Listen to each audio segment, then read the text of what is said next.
बड़ी निष्ठा, बड़ी श्रद्धा से। मैंने आदमी ही नहीं देखा जो दुख पे संदेह करता आता हो कि मैं बहुत दुखी हूं। मुझे संदेह होता है कि सच में मैं दुखी हूं कि मैं कल्पना कर रहा हूं। कोई ऐसा कहता नहीं कि कहीं मैं दुख के संबंध में अतिशयोक्ति तो नहीं कर रहा। दुख को हम मान लेते, दुख में हमारी बड़ी आस्था है, लेकिन जब आनंद की लहर आती है तो संदेह उठने शुरू होते कि कहीं कल्पना न हो, कि कहीं सपना न हो, कि कहीं आत्मसम्मोहन न कर लिया हो, किसी भ्रांति में तो नहीं पड़ गया हूं, अतिशयोक्ति तो नहीं हो रही, पागल तो नहीं हो गया हूं। ऐसे हजार प्रश्न खड़े हो जाते। इसमें झांकने की जरूरत है। दुख को तुम मान लेते हो क्योंकि दुख मन का स्वभाव है। आनंद को तुम नहीं मान पाते क्योंकि आनंद मन का स्वभाव नहीं।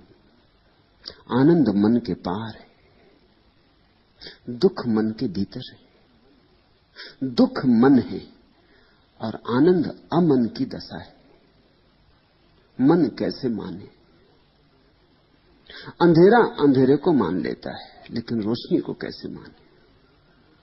रोशनी बहुत बेबूझ है, किसी अज्ञात से आती, कहां से आती पता नहीं। इतना तो तय है कि अंधेरे के भीतर से नहीं आती। जो तुम्हारे मन में से पैदा होता है, जो पत्ते तुम्हारे मन में लगते हैं, वे तो स्वाभाविक मालूम होते, क्योंकि मन से तुम्हारा तादात्म्य है और आत्मा से तुम्हारा तादात्म्य नहीं। आनंद है आत्मा का स्वभाव, दुख है मन का स्वभाव। तुम मन में रहने के आदी हो, आत्मा से तुम्हारी पहचान ही छूट गई। तो जब कभी अज्ञात से, अज्ञात कहता हूं इसलिए क्योंकि तुम्हें आत्मा का कोई बोध नहीं, जब किसी इस अनजान रास्ते से कोई किरण उतरती, नाचती, घूंगर बजाती, मन चौंक के कहता है कि ये कल्पना होनी चाहिए। क्योंकि मन ने जब भी सुख पाया है तो सिर्फ कल्पना में ही पाया है, वस्तुता तो कभी पाया नहीं। ये बड़ा मकान दिखाई पड़ता, ये मुझे मिल जाए तो बड़ा सुख होगा, ऐसी कल्पना में मन ने सुख पाया है। ये सुंदर स्त्री मुझे मिल जाए, ये सुंदर पुरुष मुझे मिल जाए, ये सुंदर बेटा मेरा हो, ये फूल मेरे बगीचे में खिले, ऐसी मेरी प्रतिष्ठा हो, ऐसा मेरा नाम हो, ये पद मुझे मिले। ऐसी कल्पना में मन ने खूब सुख पाया, बस कल्पना में, आशा में, वासना में। जब वो मकान तुम्हें मिल जाएगा तब मन को कोई सुख नहीं मिलता। जब उस स्त्री को तुम पालोगे तो मन को कोई सुख नहीं मिलता। मन सुख लेना जानता ही नहीं, मन सुख की भाषा से अपरिचित है। तो मन ने केवल कल्पना में सुख पाया है, वस्तुतः यथार्थ में दुख पाया है। इसलिए जब तुम्हारे जीवन में पहली आत्मा की किरण उतरेगी, नाचती, गुनगुनाती, आह्लाद से भरती, सुगंध को जगाती, हजार फूलों को खिलाती, जब तुम पर वसंत आएगा आनंद का, तो मन कहेगा फिर कोई कल्पना हो रही। जन्मों जन्मों का यही अनुभव है मन का। मन कहेगा मैं अतिशयोक्ति कर ले रहा हूं। मन कहेगा ये हो नहीं सकता, ऐसा कभी हुआ है, ये कैसे हो सकता है। दुख होता है, हुआ है, अनुभूत है, जाना माना है, इतिहास है हमारा। और ये जो आनंद आ रहा है, इससे उस इतिहास का कोई संबंध नहीं जोड़ता। ये तुम्हारी आत्मकथा के बाहर से आ रही बात। तुम्हारी आत्मकथा तो दुख और पीड़ा की है, संताप की है। तुम्हारी आत्मकथा तो नर्क की है। और ये स्वर्ग उतरने लगा। जरूर तुम किसी सपने में खो गए हो, किसी नशे में पड़ गए हो, किसी दीवानेपन में उलझ गए हो। मन की इस स्थिति को समझना। और अगर तुमने मन की बात मान ली तो जो आनंद उतर रहा है वो सपना हो जाएगा, क्योंकि तुम उसे स्वीकार न करोगे। द्वार आए मेहमान को वापस लौटा दोगे। जो आनंद उतर रहा था वास्तविक था, वास्तविक हो सकता था, तुम्हारे जीवन की संपदा बन जाता। लेकिन तुम्हारा मन कहता है कल्पना है, मैं नहीं मान सकता, ऐसा और मुझे हो, नहीं नहीं, असंभाव्य है। ऐसा अगर तुमने कहा और अगर तुमने इसमें ही अपने पैर रोके रखे तो तुम द्वार न खोलोगे। अतिथि द्वार आया लौट जाएगा और फिर निश्चित ही सपना हो जाएगा। तब मन कहेगा देखो मैंने पहले ही कहा था, इसलिए मैं कहता हूं कि मन का बड़ा उपद्रव। मन कहेगा देखो मैंने पहले ही कहा था सपना है, अब देखा सपना हो गया। मन ने कह के ही सपना करवा दिया। मन को तो सुख के साथ जीना आता नहीं। मन की मौज तो दुख है।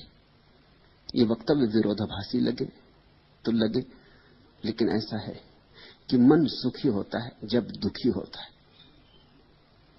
और मन दुखी हो जाता है जब सुख होता है। मुझे अब जिंदगी बेकार सी मालूम होती, कयामत हो गया है नशाए गम का उतर जाना। और जब दुख का नशा उतर जाता है तो मन मरने लगता है। मुझे अब जिंदगी बेकार सी मालूम होती।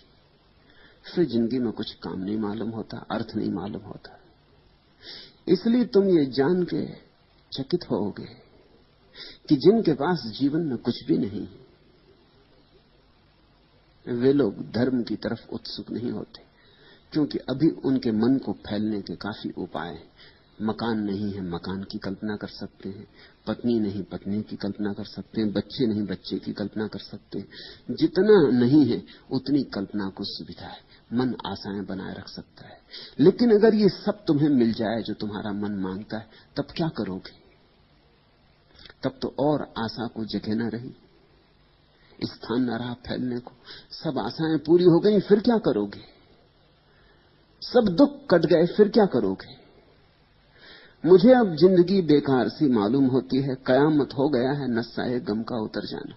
दुख का भी एक नशा है, जब वो उतर जाता है तो एकदम ऐसा लगेगा अब जीने में क्या सार। इसलिए लोग दुख को पकड़ते हैं, इधर कहे भी चले जाते हैं कि दुख से मुक्त होना, उधर दुख को छोड़ते भी नहीं। इधर कहे चले जाते हैं कैसे दुख से छूटूं, और उधर नीचे जड़ें दुख में फैलाए चले जाते। कहते हैं क्रोध बुरा है, लेकिन छोड़ते नहीं। कहते हैं मोह बुरा है, लेकिन छोड़ते नहीं। कहते हैं ईर्ष्या जलाती है आग की तरह, और क्या लपटें होंगी नरक की, लेकिन छोड़ते नहीं। ये सब कहने की बातें। तुम्हारे कहने पे कोई भरोसा कर ले तो बड़ी मुश्किल में पड़ जाएगा, क्योंकि तुम जो कहते हो उससे उल्टा करते हो। सुख के सूत्र बहुत सीधे साफ हैं, लेकिन अड़चन यहां है कि दुख को पकड़ के तुम रखना चाहते। ये भी एक काम है तुम्हारे मन के लिए कि दुख है, दुख से छुटकारा पाना। तुम डरते हो कि कहीं छुटकारा हो ही न जाए, अन्यथा फिर क्या करूंगा। ऐसी तुम्हारी दशा है। अभी पूछते हो आनंद की वर्षा हो रही, उसके लिए आपको धन्यवाद देने की इच्छा होती, उसमें भी कंजूसी इच्छा होती है, अभी दिया नहीं धन्यवाद। सोच रहे हो, इच्छा होती है, दबा रहे होगे। धन्यवाद देने में भी इतनी कृपणता।